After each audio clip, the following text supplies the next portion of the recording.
ವಿವಿಧ ಬೇಡಿಕೆ ಈಡೇರಿಕೆಗೆ ಆಗ್ರಹಿಸಿ ಕರ್ನಾಟಕ ರಾಜ್ಯ ಗ್ರಾಮ ಆಡಳಿತಾಧಿಕಾರಿಗಳ ಸಂಘದ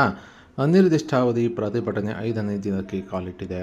ಇನ್ನು ಸೋಮವಾರ ಮಧ್ಯಾಹ್ನ 12 ಗಂಟೆಗೆ ನಗರದ ಓಬವ್ವ ವೃತ್ತದಲ್ಲಿ ಅನಿರ್ದಿಷ್ಟಾವಧಿ ಪ್ರತಿಭಟನೆ ನಡೆಸಿದ್ದು, ಗ್ರಾಮ ಆಡಳಿತ ಅಧಿಕಾರಿಗಳ ಹುದ್ದೆಯನ್ನು ತಾಂತ್ರಿಕ ಹುದ್ದೆಗಳಿಗೆ ನೀಡುವ ವೇತನ ಶ್ರೇಣಿ ನಿಗದಿಪಡಿಸಬೇಕು, ಗ್ರಾಮ ಆಡಳಿತ ಅಧಿಕಾರಿಗಳಿಗೆ ಸುಸಜ್ಜಿತವಾದ ಕಚೇರಿ ನಿರ್ಮಾಣ ಮಾಡಬೇಕು, ಉತ್ತಮ ಗುಣಮಟ್ಟದ ಟೇಬಲ್ ಮತ್ತು ಕುರ್ಚಿಗಳ ವ್ಯವಸ್ಥೆ ಮಾಡಬೇಕು, ಅತ್ಯುತ್ತಮ ಗುಣಮಟ್ಟದ ಮೊಬೈಲ್ ಫೋನ್, ಸಿಯುಜಿ ಸಿಮ್ ಮತ್ತು ಡೇಟಾ ಅಳವಡಿಸಬೇಕು, ಸೇವಾ ವಿಷಯಗಳಿಗೆ ಸಂಬಂಧಿಸಿದಂತೆ ಸೌಲಭ್ಯಗಳನ್ನು ಕಲ್ಪಿಸಬೇಕು, ಮೊಬೈಲ್ ತಂತ್ರಾಂಶಗಳ ಕೆಲಸದ ವಿಚಾರವಾಗಿ ಇದುವರೆಗೂ ಆಗಿರುವ ಎಲ್ಲ ಅಮಾನತುಗಳನ್ನು ತಕ್ಷಣವೇ ರದ್ದುಪಡಿಸಿ ಹಿಂಪಡೆಯಬೇಕು, ಕೆಸಿಎಸ್ಆರ್ ನಿಯಮಾವಳಿಗಳಂತೆ ಸರ್ಕಾರಿ ರಜಾ ದಿನಗಳಲ್ಲಿ ಕರ್ತವ್ಯಕ್ಕೆ ಮೆಮೊ ಹಾಕದಿರಲು ಮತ್ತು ಮೆಮೊ ಹಾಕುವ ಅಧಿಕಾರಿಗಳ ವಿರುದ್ಧ ಸೂಕ್ತ ಕ್ರಮ ಜರುಗಿಸುವಂತೆ ಸೂಕ್ತ ಆದೇಶ ನೀಡಬೇಕು ಸೇರಿದಂತೆ